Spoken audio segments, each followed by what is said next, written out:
You have spent decades hiding your pain quite literally under a bunk bed with your doll. So, what was happening in your mind during those moments of hiding, and how did your imagination become both your refuge and your prison? BDD, right? Body Dysmorphic Disorder, didn't have a name when you were a child. How did growing up without a diagnosis for what you were experiencing shape your healing journey differently than it might today? But even my doctor, as I say, because it wasn't a recognized, those symptoms were not recognized yet. My doctor didn't know what to do, so he would prescribe this horrible tasting iron tonic, which I shivered down at night on the bunk bed. And of course, it didn't do any good. So after a few days of that, we didn't even finish off the bottle. Also, Linda, you talk about the transformative power of hiking in wild places, which you discovered at age 67, right? So, how does stepping into nature challenge or heal the distorted body image that BDD creates? Well, by then, at 67, So, folks, you have tuned into TGV and hearty welcome to the Guiding Voice podcast series, the world's only quadrilingual podcast at this moment of recording. And we are trying to embark into multiple languages as we speak. And here we embark on transformative conversations for a better future. And we want to simplify and amplify your journey to success. I'm your host, Navin Samala, dedicated to making the world a better place by bringing you wisdom through valuable discussions with experts designed to simplify and amplify your success. And thank you so much for tuning in.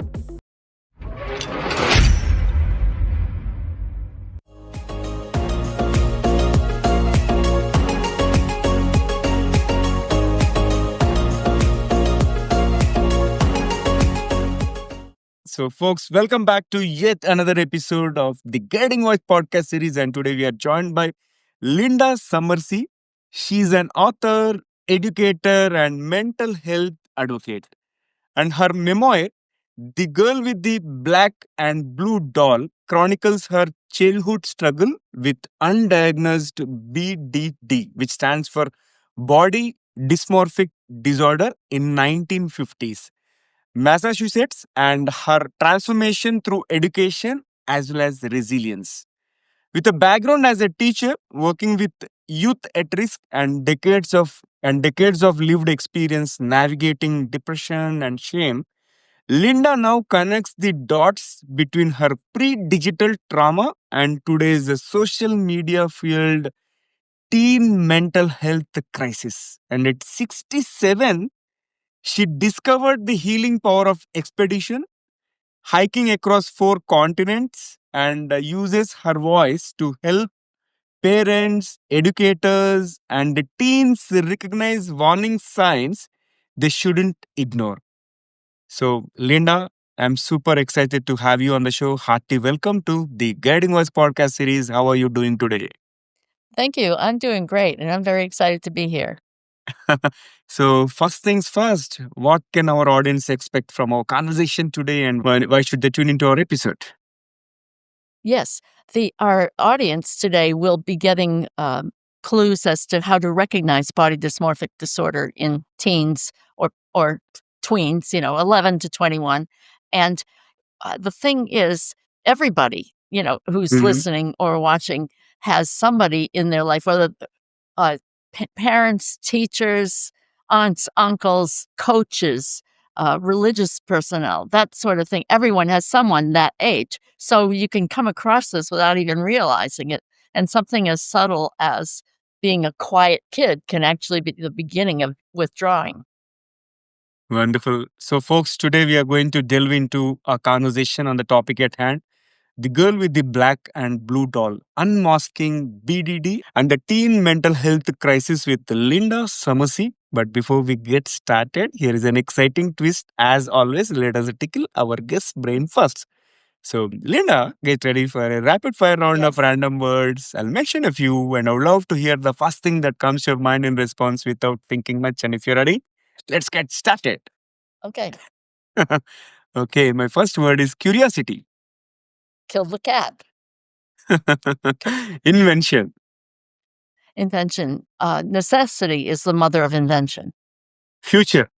Everyone has the ability to shape their future. I love it. Universe. Expanding all the time Leadership. with responsibility. Success. Hard work, hard work, hard work. Life. Oh, I have a friend who says, staying alive to 105. That's his motto. I hope I have a long life too. Wonderful. Aliens. Believe. Role model. I've always tried to be the best role model for my children and my students, and my role models have been my teachers. Wonderful. So my last word is teacher. Teacher. Mrs. Davis, my 9th grade English teacher, was my inspiration. And to keep this brief, I'll just say that when I was writing my memoir, I Googled her name, and she had died at 93 or something. No, closer to 100. But here's the thing. She taught until she was 81 years old. Wow. Talk about dedication. I've never heard of anyone teaching an extra 15, 20 years beyond the normal retirement age. Impressive. That's amazing and sounds inspiring. Thank you. Thank you for highlighting that. And Linda, thank you so much for participating in rapid fire round number 1. There is one more rapid fire round towards the end of the episode. And now let's get into the mainstream conversation. So talk to us about your guiding voice. Oh, my guiding, my conscience, for sure. All right. So talk to us about your success mantra, as in top 3 things that have contributed to your success so far. Well, like I said, hard work, hard work, hard work. I could say being in the right place at the right time can be a help. Knowing the right people, not that I have known the right people, but these are kinds of things that people generally think of as having success. But hard work, I think, just supersedes everything. Right. Got it. Got it. And you have spent decades hiding your pain quite literally under a bunk bed with your doll. So, what was happening in your mind during those moments of hiding, and how did your imagination become both your refuge and your prison? Okay, when I was hiding there, I was afraid of my mother because she generally had my father's army belt slashing it through the air. Mhm, But at the same time, I knew I was safe under there because she couldn't get under the bed. mhm, So it was just something I had to wait out. And I would be there, and my baby sister would be purring in her crib. And I knew that eventually my mother would go away. So it was a refuge because it wasn't really dangerous being there. But it was a let's see, a prison, because I knew I had to go there. And while I was there, I knew I just had to be patient. And I knew it was going to happen frequently. It wasn't something that was going to go away. Right. Got it. And BDD, right? Body Dysmorphic Disorder, didn't have a name when you were a child. How did growing up without a diagnosis for what you were experiencing shape your healing journey differently than it might today? Yes. When I was developing all these symptoms, body dysmorphic disorder had not yet been recognized by the psychiatric community until 1987. And here it was, Mhm, 1958, early 60s. And my mother would sent me to the doctor, took me to the doctor, I should say. I imagine because of my symptoms of crying too much and lying on my bed, moping after school and that sort of thing. But even my doctor, as I say, because it wasn't a recognized, those symptoms were not recognized yet. My doctor didn't know what to do, so he would prescribe this horrible tasting iron tonic, which I shivered down at night on the bunk bed. And of course, it didn't do any good. So after a few days of that, we didn't even finish off the bottle. But today, doctors, nurses, teachers, counselors, those persons are aware of body dysmorphic disorder and how it evolves from a type of depression. And they know this because there's been a lot more publicity these days with social media. In fact, just the other day, the New York Times had an article about how um, bigorexia is now more prominent, and that's about muscles. Boys didn't really have much to do with body dysmorphic disorder until all of the social media and movies and TV, where you see all the guys that they look up to in as idols. Let's put it that way, because it's not like a teacher; it's somebody on the screen that they don't know. They caused this thing where the young people, young boys, are trying so hard to be like that. Yeah, got it. And your book is set in the 1950s and 60s, yet Oprah and Jonathan Haidt are now spotlighting the exact same crisis in teens today because of Mhm. social media. So, what is the eerie parallel you are seeing between then and now, and what is radically different? Okay. The parallel is that the symptoms are the same. Hmm. Development of depression, then, now, yes, if a child doesn't have a social circle at school today, or doesn't feel like they're dating successfully, or that anyone wants to be their friend, yes, the depression can set in, and that's the same then and now. But now it just goes over the top. Now young people are imagining these things about, for example, in my time, I mean, I thought I had a big nose. I weighed 105 pounds. What's that in kilos? Do you know? I don't know. Hmm. Anyway, 105 pounds. That's not big in eighth grade. And I thought I was so fat, chubby cheeks, big nose, the whole bit. Oh, that little teeny blackhead, I thought that was as big as a nickel, so uh, it, it was a, it was just my imagination, my depression going into this thing. And when you have body dysmorphic disorder, you're looking in that mirror and you see that. That's what you see. You're not seeing reality because you're over the top obsessed with your uh, expectations for yourself.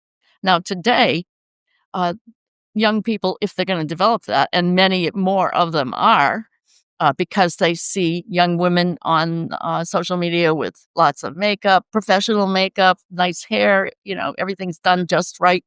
And the boys, they don't really get it from social media as much as the girls. So, in other words, it's not fair. It is not fair for the girls because they can't look like that, but they don't know it. They don't know that there are filters. Well, they know there are filters, but they don't really make the association with themselves. And so BDD can take hold faster. And as we know now, it's a much greater situation. I mean, in my classes all the way through high school, I don't remember anybody in my classes who was as shy as I was. I was totally shy. I didn't speak in school until third grade. And that was only because I had to. And then plus I never mixed on the playground. When I went to kindergarten, it was, wow, what is this? All these kids and ropes, jump ropes, and all this stuff going on. And here I was just zenning out on the edge of the ground. But now the next thing is that, as we already said, doctors and such didn't have a way to connect that with me. But today, teachers, counselors, I'm sure all of them in their reviews for the beginning of the school year are going over things to watch out for.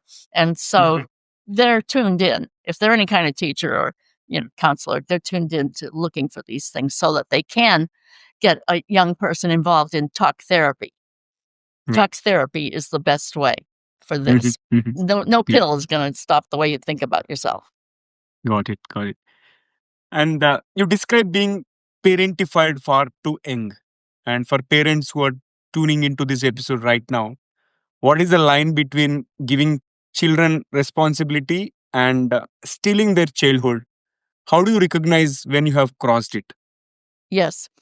If your child doesn't have enough free time, or is asking for wanting to, go over and have a play date with a child, and there's no time for that, and they don't have time to do their homework, and they're rushing around because of the chores that you've given them, that's too much. You've crossed the line. As far as mine, I was parentified at like 6 years old, and my younger siblings, ages 4 and 3, we were put out to pasture. I call it that because it was on a farm. In fact, the front of my book, inside the first page, it says, "I have always loved wild places. My siblings and I grew up on a 100-acre family farm where we were put out to pasture at an early age. We crawled on our bellies in our stick forts and grazed on wild strawberries till the cows came home. That was what our day-to-day was like. Then at lunchtime, we would go where my mother had locked the screen door shut, of course, when she put us out. And so at lunch, she would hand us a bag of peanut butter and jelly sandwiches and a jug of Kool-Aid and tell us to go have a picnic. We couldn't even go in the house to use the bathroom. On the farm, they had an outhouse, so we would use the outhouse.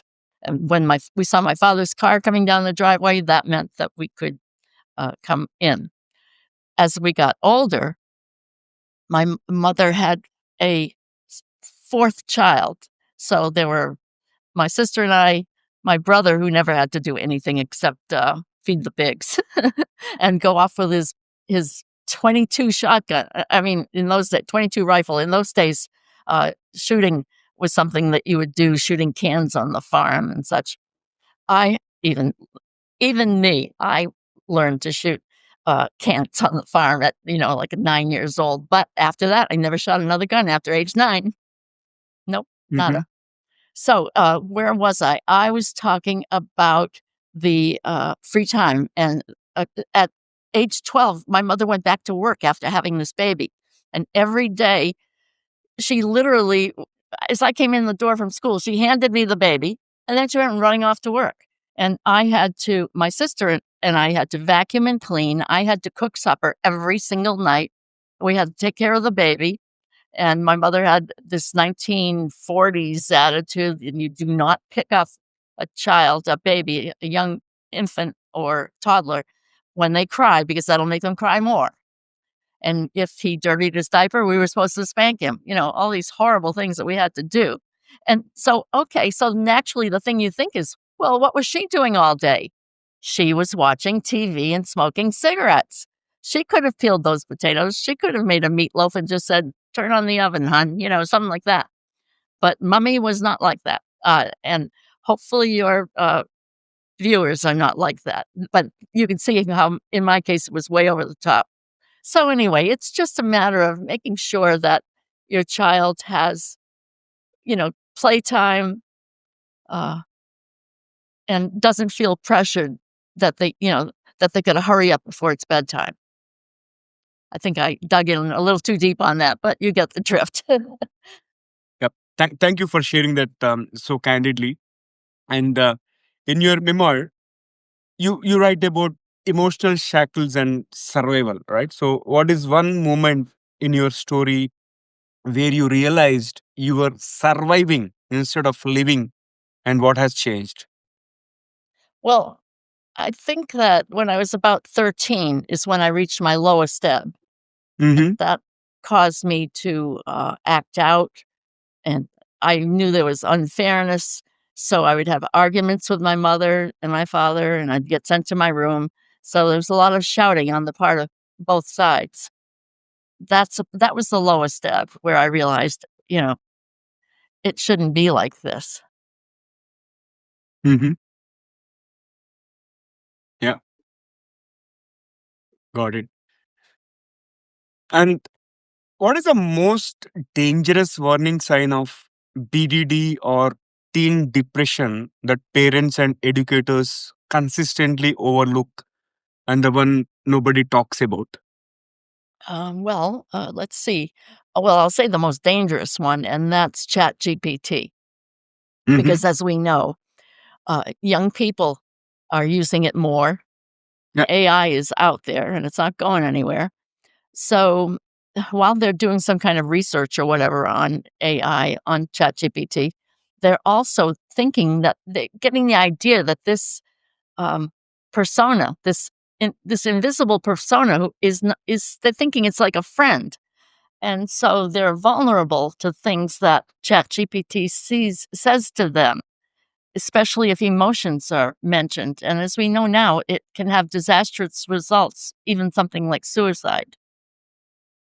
But Hmm. let's see, um, the obsession. Oh, yeah. The other things are the obsession with their appearance, of course, which might seem normal at first. But if it goes from, brush my hair to brushing and combing and going, oh my God, my hair doesn't look right, blah, blah, blah, blah, blah, including boys, then they've got an over the top obsession with it. And when they avoid the mirror or use the mirror too much, that's where it goes. In my case, I could not look at mirrors. I hate mirrors to this day. And when I go to a hotel room, uh, I'm embarrassed to say I generally unscrew the bulb, the light bulb in the ceiling over the bathroom mirror because, I prefer night lights. But yes, young people, and I did this too, changing their clothing 2 or 3 times before going to school because that doesn't look just right. That's a common one. And as I say, the obsession with the mirror or avoiding it completely. So they might Hmm. spend too much time or no time at all. And when that Hmm. starts to happen, you get the idea that this is not normal. Hmm. That's clear. Also, Linda, you talk about the transformative power of hiking in wild places, which you discovered at age 67, right? So, how does stepping into nature challenge or heal the distorted body image that BDD creates? Well, by then at Hmm. 67, I knew what my body was all about, so I didn't have that problem. But Hmm. the healing powers of hiking and being out in the absolute wild, and as I said, I've always loved wild places because it relates to me, going out in the woods and over the fields and the cows and all that. But uh, being out there, the beauty of nature is just amazing. When you're walking alongside a glacier in Mongolia, and on one side you see these huge mountains in the Hmm. Altai Mountains, and then on the other side you hear and see a grassy hill where Hmm. streams are trickling down around you, and so it's a complete immersion. And then there's the strength of nature too that you see. For Hmm. example, putting up one time I did walk with Berber nomads. That first expedition was with Berber nomads. I walked 50 miles in the desert, camping with them, eating and cooking and sleep. They slept in their caves, which are, hundreds of years old. And we had our tents. And I remember the van dropped us off at the side of the road, and we walked into the desert and they met us there. And by the time we were putting up our tents, there was a sandstorm. So that's pretty Wow. challenging, a sandstorm while you're Hmm. trying to put up your tents. And another time in Mongolia, we were riding in Russian UAZ vehicles, which are a very good all-terrain type vehicle. And we encountered rising waters from a river, and we had to cross through that. And I don't know if those not boats, those trucks had uh, funnel snorkels for avoiding the water going into the engine, but they can take having water around the engine without stalling out. So you have to be prepared. But it's being out in the wild is great, and getting to know people who live out there. Families that live in yurts, for example, and have herds, and they give their first horse when the child is 2 years old, so that they can learn. Just even if they're not riding by themselves, but being helped, it's all part of their totally different environment from us and totally different lifestyle. Hmm. Yeah, got it. And I can imagine the experience that you have mentioned. I think they're going to create a lot of change in the mindset as well. And moving forward, like my next one is like the difference between BDD before the internet and the crisis that teens face on TikTok today, right? How has Yes. the medium made the disorder more insidious? And what tools do today's teens have that you didn't? It's insidious because there's no avoiding it. Everybody's got a Mhm, smartphone. That's where they're mostly exposed to it.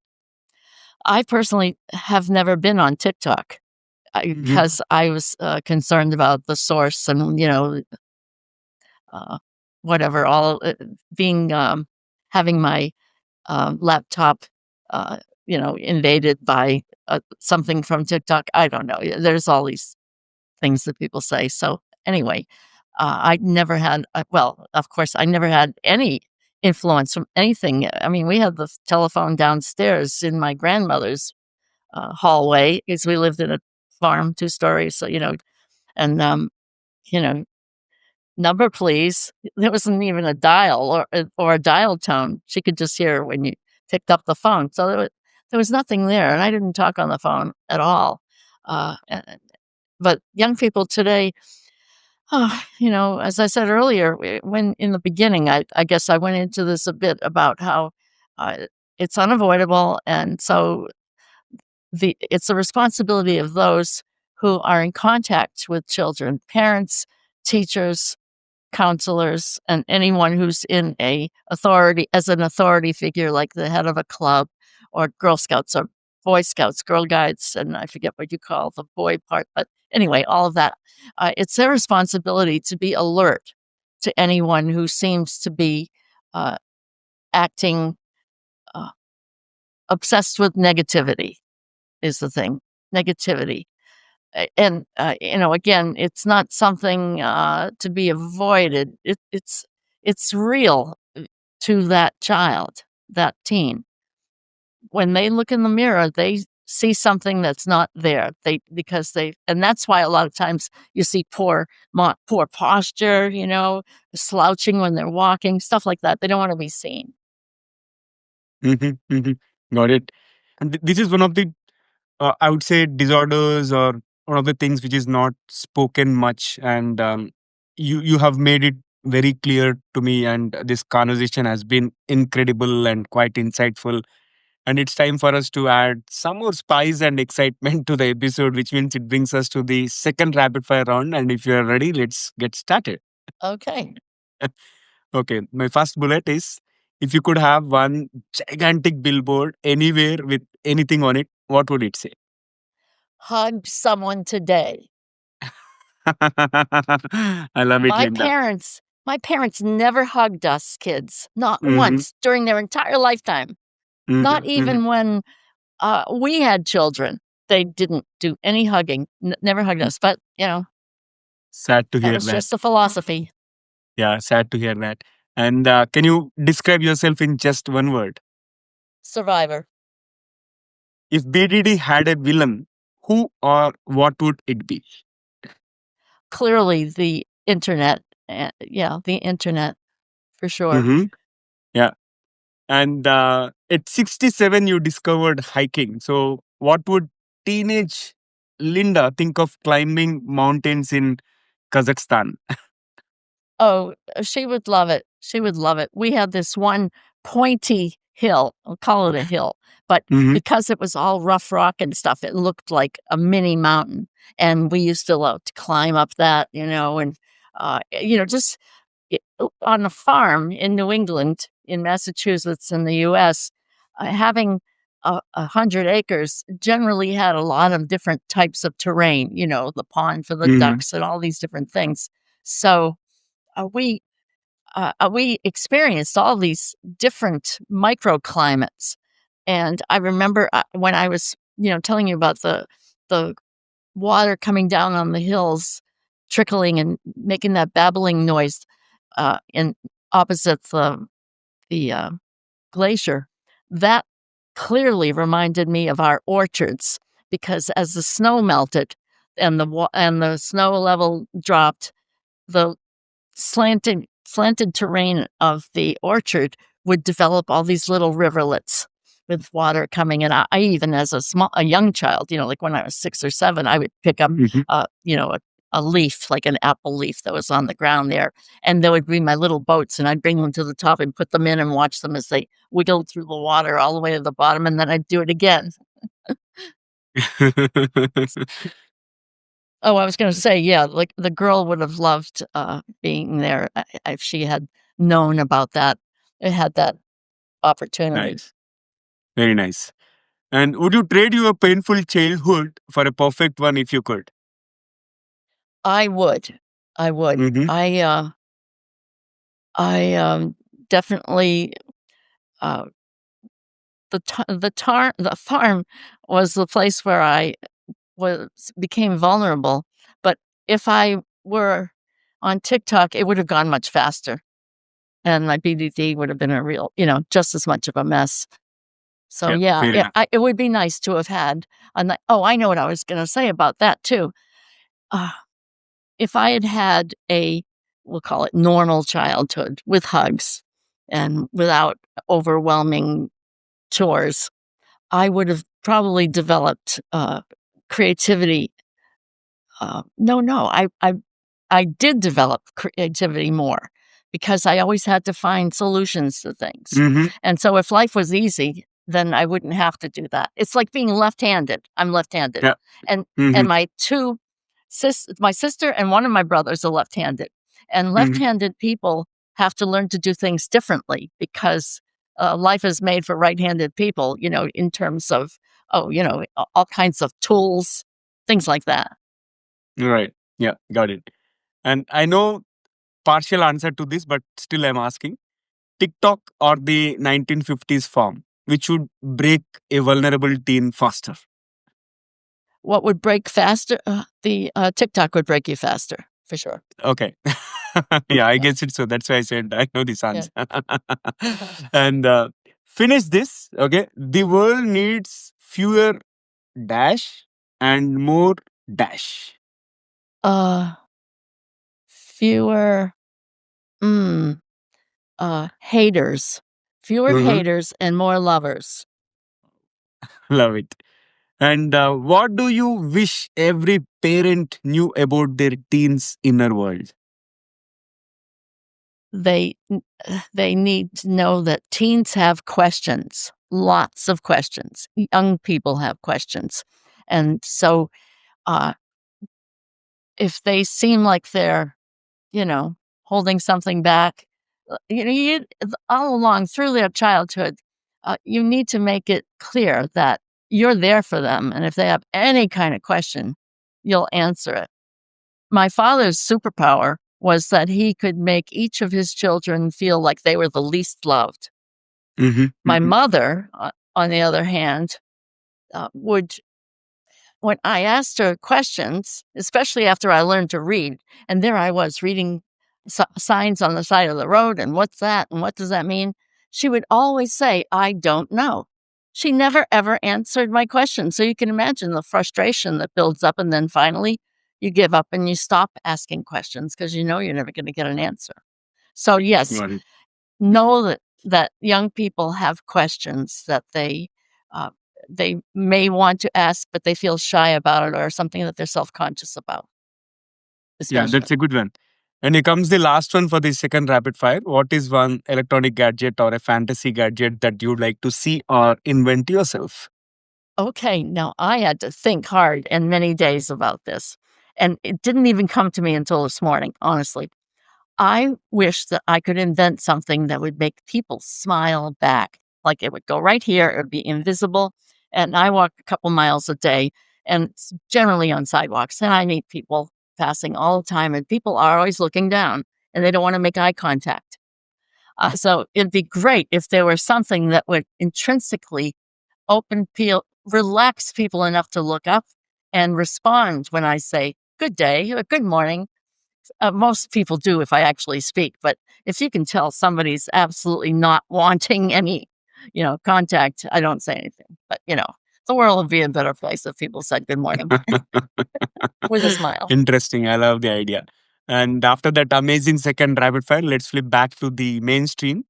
So, your story hinges on three things: education, empathy, and unexpected friendships. So, of those three, which was most transformative, and how can parents intentionally cultivate that for struggling teens? Empathy is the most important. Mm-hmm. When my book is negative, so you won't be surprised to hear me say that, I didn't have empathy, but I did have education. Mm-hmm. Education got me through. I was really devoted to learning. And let's see, what was the third thing you said? Oh, friendship, unexpected friendships. Well, because I was so shy, I had very few friends. In high school, especially, I was one of those that stood on the outskirts of the group that talked. And in kindergarten, I had one friend, and she became my friend throughout uh, Yeah. kindergarten through 8th grade. So, I only made friends rarely. But yeah, friendship is it can be even found by letting your child join a group that you think would be helpful for them, like Girl Guides or Scouting or something that sports, for example. Of course, sports. Then they're likely to make accidental friendships there. So that's a really good opportunity. Yeah. Got it. And as I said earlier, this is one of the most least spoken topics, and you have covered it so well. And I thoroughly enjoyed talking to you. And thank you for being very candid and openly sharing about your own experiences on this less spoken topic. And how is your experience being hosted on The Guiding Voice?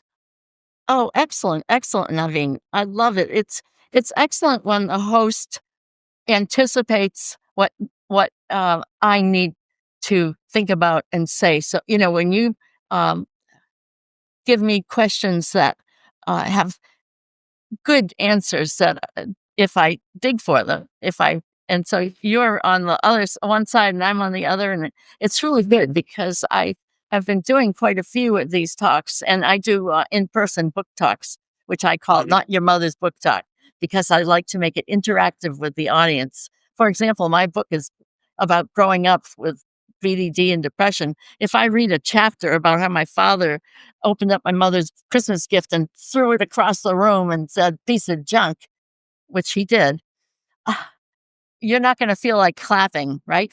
The audience just sits there aghast. So when I'm having a book talk, I like to say, as I read the chapter, think about questions you might have for me. Mm-hmm. Then we have Right. some interaction. And Yeah. one more thing I do is I mentioned two titles, Christmas morning, the birthday party. And I'll ask, raise your hand for which one you would like me to read. And the audience will, I'll take the one with the most, and then I'll read that one. Then we'll have our questions. And then I'll say, okay, for the rest of you, your turn now. And I'm going to do that one also anyway. So it just keeps the thing moving, and people feel more relaxed and more inclined to discuss things and Right. ask questions. All right. So, Thank you. so yes, thank you so much. Now you can go Pleasure. to bed and I can have lunch, right? Pleasure to host you, and I wish you all the best in everything that you do. Keep spreading the positivity, and looking forward to hosting you again in future, Linda. All right. Thank you. So, all Thank right. you so much. Yeah, most Okay. welcome. So, yeah. So, friends, that was our episode with Linda Summersea. Before we get into the fun trivia section, we have a quick request. If you have enjoyed the conversation and found it insightful, request you to share with at least three of your friends or colleagues or family members who would also like TGV, the guiding voice, to spread the knowledge and help others grow just like you. So today we have had amazing conversation about BDD, Body Dysmorphic Disorder. So I thought of presenting you few lesser known facts about the same topic which you have covered with Linda Summersea. And the first fact is that, this is a question to you. What was a major media moment in 2023-24 that brought the teen mental health crisis into mainstream conversation? Take a guess. However, I'm going to reveal the answer. Was this oh, this is for Yeah, your please go ahead. audience. No, if you know, you Oh, can answer. You what can answer. what brought it into prominence? Yeah, The publicity with Oprah and yeah, with books being written, Jonathan Haidt. yeah. That's how it came into prominence. In fact, it was in 2023 and 2024. Oprah declared, I think it was the year of teen mental health awareness. Mm, wonderful. Thank you so much for sharing that. And folks, likewise, if you're aware of any interesting or less known facts related to BDD, feel free to comment if you're watching this episode on YouTube, or if you found it on Spotify or any other social media platforms, you can comment there as well. So that's it for today. Thank you so much for tuning in and also for being part of our awesome TGV family. So until next time, take care, stay inspired, and remember the best is yet to come. Goodbye for now. See you on the next episode with another amazing guest. Take care. Love you all. Bye bye.